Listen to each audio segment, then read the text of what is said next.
Okay, what's up Facebook, no? So karon na ako'y kuan. Kung gusto mo, ganahan mo, swap ta sa inyohang freezer ra ug na mo extra. Pero kung wala, pwede ra pud ni nako ibaligya. Kay wala ni nako siya ginagamit. Araw, nako na yung storage ha. So Samsung ni siya, dili ni Oppo.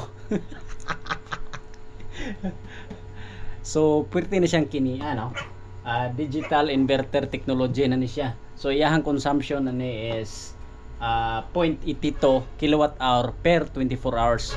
So mao na siya 14 kini 100 watts ra ni siya, no? Nan. So ara siya lapad na yung storage ra, no? Ipangsulod ko na ang mga plastic kay basig mapanos. Actually wala ko na siya ginagamit kay sayang ra man siya sa kuryente, di man siya kuan kay akong negosyo dire ginabutangan ako siya guys. So dili man siya pigaw man, gamay ra man siya storage. So pang sudan-sudan lang na siya. Pero kay og na ako sudan nga halimbawa nga kuan gusto ko nga dili siya mapanos. So ibutang ram na kon siya sa dalom. So nga ring ako ang usang freezer. Narami siya storage stress dalom, no?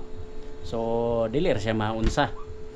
Pero gusto ka nga kuan are. So kaso kay sayang ra man siya sa kuryente gud, no? Para ko oras ko sa kuang bill. So are siya. Basig maingon mo nga dili ni fully paid na ni siya. Di man ta kabaligag dili fully paid. So siya dako na siya kay storage, no? Basig ganahan ka, PM na sa kuang page, no? Magnegosyo sa koron, magnegosyo. Or may nakakadira, swap lang ta. Freezer akong gusto, para sa ice.